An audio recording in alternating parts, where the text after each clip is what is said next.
और बाबू देखिए B.R. अम्बेडकर, इनके बारे में क्या कहे जानते? हम अम्बेडकर साहब को अपना आदर्श क्यों मानते हैं पता है? हम एक बात बताते हैं, हम अम्बेडकर साहब को अपना आदर्श क्यों मानते हैं, और हम सभी को अम्बेडकर साहब को अपना आदर्श क्यों मानना चाहिए। अम्बेडकर साहब का जो कंसेप्ट था, उस कंसेप्ट का दुनिया दीवाना है। देखिए अम्बेडकर साहब के साथ छुआछूत का व्यवहार हुआ। अम्बेडकर साहब महार जाति से आते थे, दलित जाति था, उसके साथ छुआछूत का व्यवहार किया जाता था, तो अम्बेडकर साहब के साथ छुआछूत का व्यवहार हुआ था। अम्बेडकर साहब के साथ छुआछूत का व्यवहार हुआ तो अम्बेडकर साहब पढ़े लिखे और उसने यह तय किया हमारे साथ छुआछूत का व्यवहार हुआ है, लेकिन हम अपनी आगे आने वाली पीढ़ी के साथ छुआछूत का व्यवहार नहीं होने देंगे। और फिर जब वे संविधान बना रहे थे तो संविधान में अनुच्छेद 17 को उन्होंने शामिल किया और उसको मौलिक अधिकार में शामिल किया और छुआछूत के अंत करने की घोषणा किया, अस्पृश्यता के अंत करने की घोषणा किया। और संविधान का यह प्रावधान कहता है कि आज की डेट में अगर कोई छुआछूत का व्यवहार किसी के साथ करे तो यह माना जाएगा कि आपके मौलिक अधिकार का हनन हुआ है, और फिर आप उस स्थिति में डायरेक्ट सुप्रीम कोर्ट जा सकते हैं, देश के सबसे शीर्ष अदालत जा सकते हैं और सुप्रीम कोर्ट आपके मामलों की सुनवाई करेगा और आपको न्याय देगा। मतलब अम्बेडकर साहब के दीवाने हम इसलिए हैं क्योंकि अम्बेडकर साहब जो कष्ट झेले वो कष्ट अपने आगे आने वाले पीढ़ियों को नहीं झेलने दिए। एक ये रीजन है। दूसरा, उनका जो विचार था, देखिए कितना शानदार विचार था। संविधान में आरक्षण, आरक्षण अभी ईडब्ल्यूएस समुदाय के लोगों को 10% आरक्षण, यानी सामान्य वर्ग के वैसे लोग जो आर्थिक तौर पर पिछड़े हुए हैं उसे 10% आरक्षण, ओबीसी समुदाय के लोगों को 27% आरक्षण, SC ST समुदाय के लोगों को उनकी जनसंख्या के अनुपात में आरक्षण। ये कंसेप्ट कौन दिया था? संविधान में आरक्षण का कंसेप्ट कौन दिया था?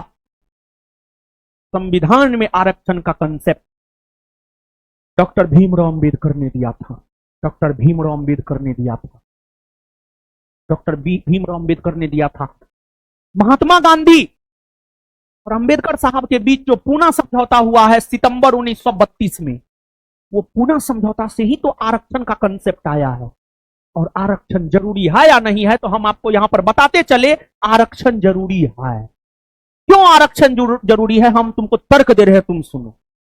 मान लो घर में तुम दो भाई हो, एगो पूरा उसको खाने के लिए कुछ तो मिला, धरर फरर के दूध दही सब्जी थोड़ा खा के बलिष्ठ बन गया, और जो बलिष्ठ बन गया वो अपना छोटका भाई को खाने ही नहीं दे रहा है, उससे भी छीन के खा ले रहा है। एकदम भूखा है, छोटका भाई खाने के लिए बैठा, उससे भी छीन के दूध पी ले रहा है, खा ले रहा है। तो उस स्थिति में वो कमजोर हो जाएगा। अगर कमजोर हो गया और अगर माँ बाप उस पर विशेष ध्यान नहीं दिया और दी तो बच्चा तो कुपोषण का शिकार हो जाएगा, बीमार रहेगा। फिर डॉक्टर के पास लेकर जाते रहिए। ऐसा हो सकता है या नहीं हो सकता है? और ऐसा होता है या नहीं होता है? एकदम होता है। और जो दो भाई है, अगर एगो दुबला पतला है, आंतरिक तौर पर कमजोर है, बीमार रह रहा है, उस पर माँ बाप भी ज्यादा ध्यान देता है और देती है, हाँ या ना? तो हमारे समाज में जो पिछड़े लोग हैं, जो दलित लोग हैं, जो शैक्षणिक तौर पर पिछड़े हुए हैं, जो सामाजिक तौर पर पिछड़े हुए हैं, जो आर्थिक तौर पर पिछड़े हुए हैं, अगर उन्हें विशेष सुविधा नहीं दीजिएगा तो क्या वे समाज की मुख्य धारा में जुड़ पाएंगे? नहीं। और जब वे समाज की मुख्य धारा में नहीं जुड़ पाएंगे तो क्या देश का सर्वांगीण विकास होगा? नहीं। और हम सभी भारतवासी को, अगरा पिछड़ा, हिंदू मुसलमान, सबको मिलकर के देश के विकास में अपना योगदान देना चाहिए। और विकास सामूहिकता का प्रतिरूप है।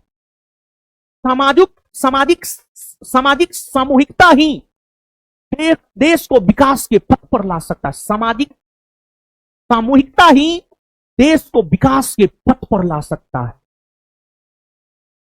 तो आरक्षण का कंसेप्ट अंबेडकर साहब ही दिए। सामान्य तौर पर दलित और पिछड़े जाति के लोग तो अंबेडकर साहब का खुले तौर पर समर्थन करते हैं, लेकिन ऊंची जाति के लोग विरोध करते हैं। तो हम ऊंची जाति के लोगों को यह कहना चाह रहे हैं, आज के डेट में ऊंची जाति के लोगों को जो केंद्र की मोदी सरकार के द्वारा 10% आरक्षण दे दिया गया है, क्योंकि संविधान में आरक्षण का प्रावधान अंबेडकर साहब करके गए थे। इसी वजह से ऊंची जाति के भी वैसे लोग जो आर्थिक तौर पर पिछड़े हुए हैं, उन्हें भी 10% आरक्षण मिला है। तो ऊंची जाति के लोगों को भी अंबेडकर साहब के विचारों का समर्थन करना चाहिए, क्योंकि वो भी उससे लाभान्वित होते। हाँ या ना, यही सब रीजन है, समझ गए। और अंबेडकर साहब को भारतीय संविधान का निर्माता माना जाता है, भारतीय संविधान का निर्माता। और ऐसा ना है कि सिर्फ अंबेडकर साहब संविधान बनाए, संविधान सभा ने बनाया, संविधान सभा के एक सदस्य थे अंबेडकर साहब, लेकिन संविधान बनाने में सबसे बड़ा योगदान उनका रहा है। इसी वजह से अंबेडकर साहब को संविधान निर्माता माना जाता है। अंबेडकर साहब के बारे में और क्या बोले, कम से कम एक लेक्चर पूरा, एक सप्ताह, कम से कम एक सप्ताह अंबेडकर साहब के बारे में हम बोल सकते हैं। बहुत ज्यादा नॉलेज ना है, लेकिन एक सप्ताह 2 घंटा के हिसाब से मतलब 14-15 घंटा हम अंबेडकर साहब के बारे में बोल सकते हैं। ठीक है, और पढ़ेंगे तो और बोल सकते हैं, जितना पढ़े उसमें 14-15 घंटा बोल सकते हैं।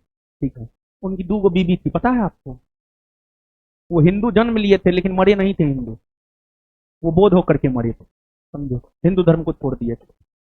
चलिए पढ़िए, जितना अंबेडकर साहब को जानिएगा बहुत जान लिए। और इसमें से भी बहुत सारा चीज एग्जाम के पॉइंट ऑफ व्यू से महत्वपूर्ण है, समझो। जितना अभी हम भाषण दिए, कुछ भी भाषण देंगे तो एग्जाम के पॉइंट ऑफ व्यू से महत्वपूर्ण होगा। और इसी सब चीज से, ये सब चीज से तुम लोगों के अगर गौर से सुनेगा, कॉमन सेंस का विकास होगा।